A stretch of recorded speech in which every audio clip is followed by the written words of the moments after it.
Yeah, Linus is a good leader, actually. I mean, we're not dead in the water yet, so things have been going fine. One of the interesting things when I started working here was how much individual autonomy I had. Basically, it was up to me to make sure that the video didn't totally suck, and when I first started, I was making a lot of mistakes, but eventually I got better. Linus is kind of, he'll tell you, go do this thing, and then you do it, and you might screw it up, but if you do, that's on you, and then you'll do better next time. He just makes his expectations clear, and then you either meet them or you don't, and if not, then we'll work on it, I guess. Yeah, Linus, he does get mad sometimes, not often. He usually doesn't swear, but he will swear when he's mad. So I remember there was this one time when we lost the footage of something that had been shot earlier where Linus was installing something in his attic, and it had taken all day, and the footage was nowhere to be found, and Linus was definitely yelling and swearing. He was very unhappy. We never found the footage. But you don't want to make Linus mad. He came around, I guess. It was just for that day. He didn't hold it against us forever. But yeah, don't make Linus mad. It's not a good idea. Linus is probably the best boss I've ever had, and I'm not just saying that. It's actually true.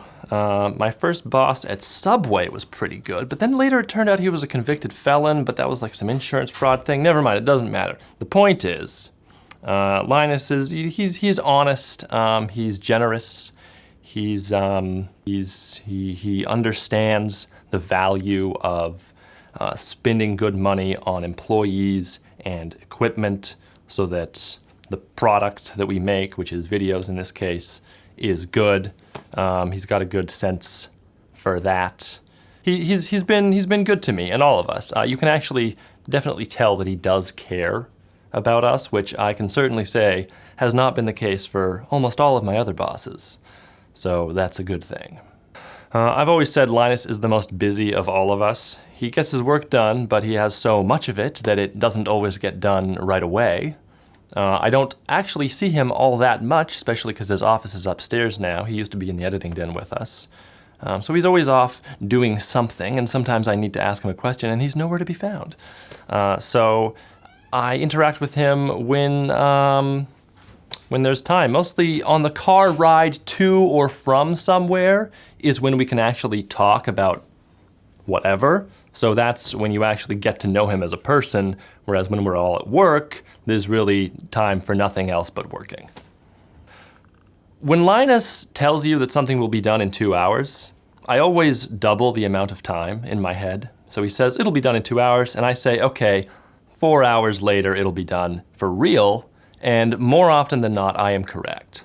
So I wish he could give some better time estimations than he does now, but the doubling rule actually works well enough that it doesn't even matter. I know that it'll be done in twice as much time, and so it is. So it's not actually that big of a deal. I have never regretted anything more than taking the job at Linus Media Group for the first 2 weeks, and after that, things got a lot better.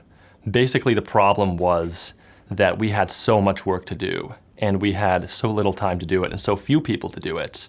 And I was tasked with editing almost all of the videos, and I had no idea even what the standards for the channel even were. So I was watching old videos to try to figure out like how we do stuff, and I was just scrambling as much as I could to get my work done, and usually I didn't get it done by the end of the day, so I would have to stay late, and then I would miss the bus, and then I would be tired and cranky, and it was basically eat, sleep, work for like 3 weeks. And I was producing commercials, and I didn't even know how to produce.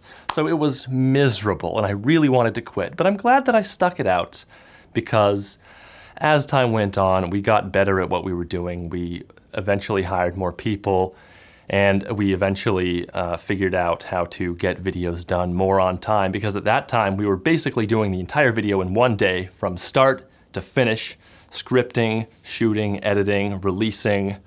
It was way more than I could handle.